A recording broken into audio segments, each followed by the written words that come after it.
Hello, this video will be a review of Calder's arc in Season 4 of Young Justice. It will contain spoilers for episodes 14 through 17.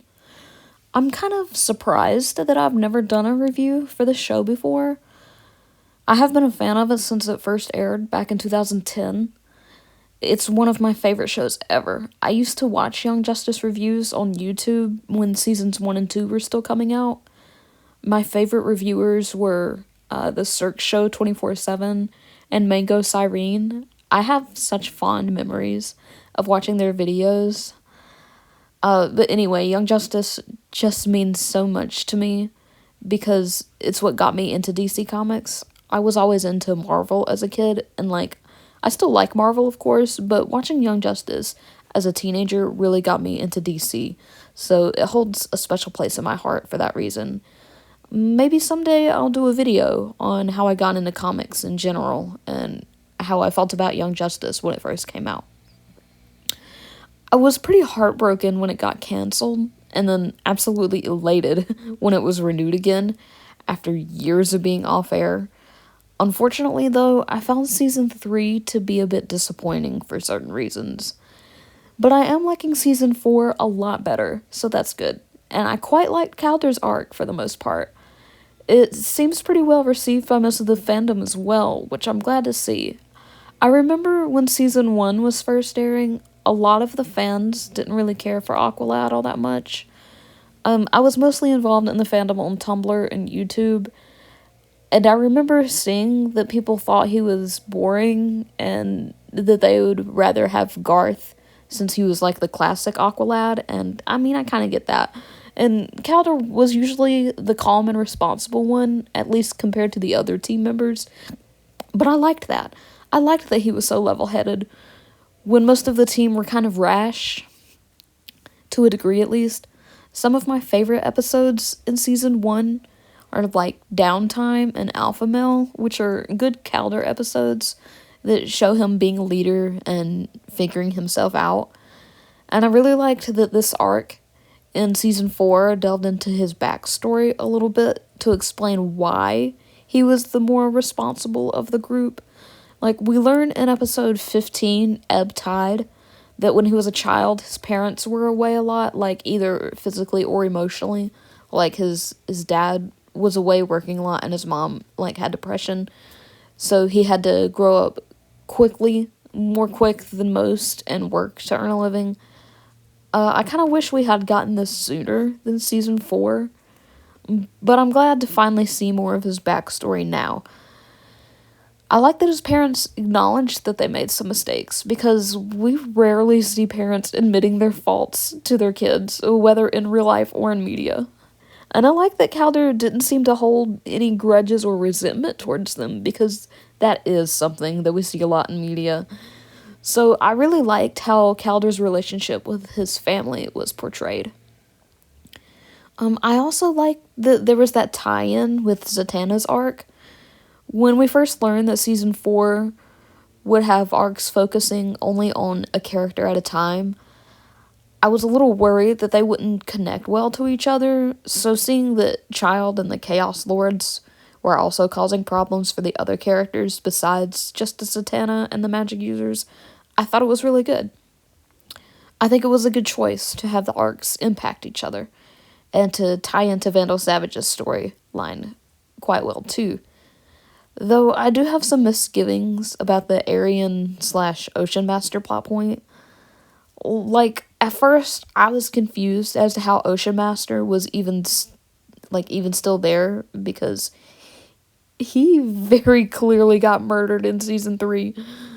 Before the episodes came out and we just had the promotional material, some fans were speculating that this new Ocean Master was actually Calder's boyfriend, Wind, and I'm glad that he wasn't. I want Calder to be happy, so I don't want him to have an evil ex-boyfriend, because, he already has an evil biological dad.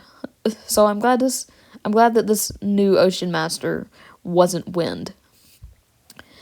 Though I was really trying to figure out how Orm could still be alive after getting beheaded last season, Did Ra's al Ghul throw him in the Lazarus pit? No, that wouldn't make sense. So how? I should have expected him to be a clone. I can't believe that didn't cross my mind.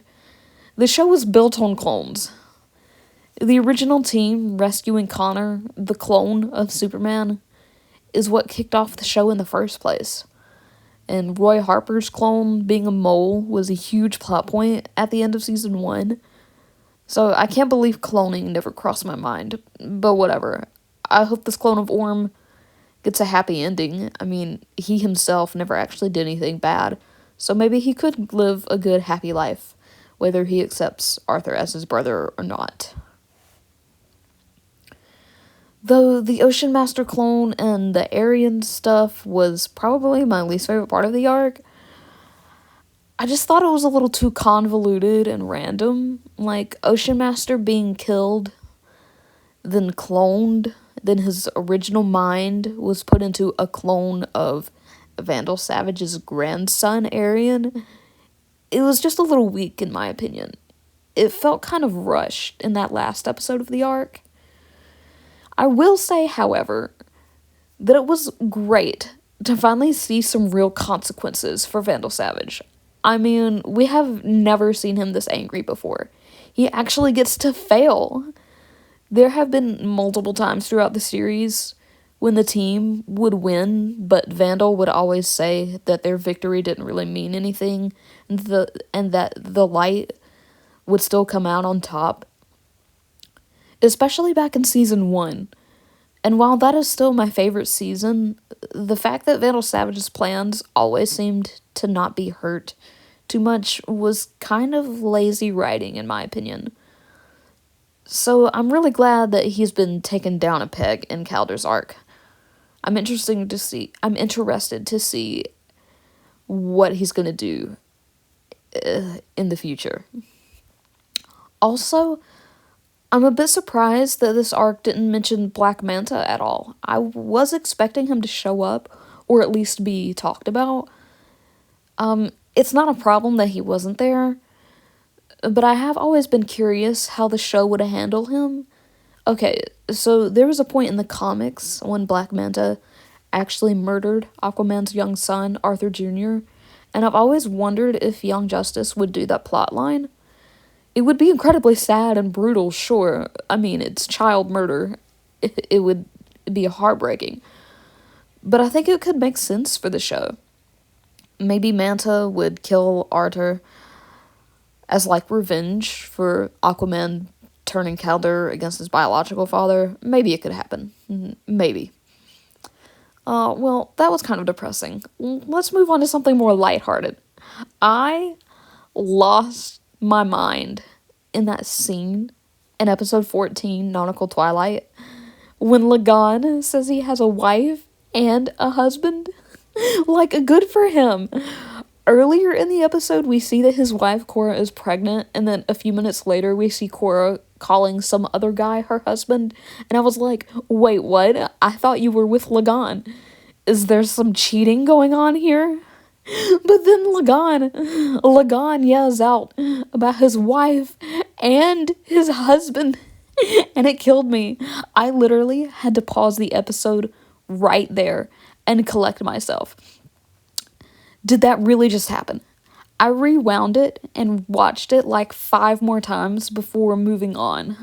Lagoon Boy Lagan is polyamorous. Truly a standout moment in the whole arc. Good for him. Was not expecting it in the slightest, but good for him. Love to see it, would love to see more. Another one of my favorite scenes was actually the credits scene for episode 17, Leviathan Wakes. And this one was a bit more on the depressing side. Kaldor getting his well-deserved therapy session from Black Canary really touched my heart. I thought it was sweet that he views saving Connor with such pride, but I felt so sad for him losing so many team members, although Tula is the only one there that's, actually dead. Connor doesn't seem to be dead. Jason definitely isn't dead anymore. Maybe Wally. The jury is still out on whether or not Wally is still alive. But whatever, I digress. All in all, I really liked Calder's arc. I'm so glad that he finally chose to rest at the end. Calder deserves a break and some time to heal. I wonder how long it will take, though. Like, what are your thoughts? Do you think Calder will be back as a hero soon, or will his break be permanent? What are your thoughts on the various B plots? I didn't have too many thoughts about them, so I didn't mention them a whole lot here. But, like the one where Saturn Girl and her friend talk with Superman, and then they show up at Bart's house. I'm kind of interested to see where that plot line goes. Also, the stuff with Violet Harper was interesting. I'm not Muslim, so I can't speak on how accurate their conversation with Gabrielle's mother was, but it was really good to see Violet again, because they were probably one of my favorites of the new characters introduced in Season 3. I wonder what will happen to them in the future. The stuff with Beast Boy was sad, but I liked seeing how people handle grief differently. Is he going to quit the team? Is he going to unalive himself? It is getting rather intense. Oh, also Connor. What's going on with him at the end?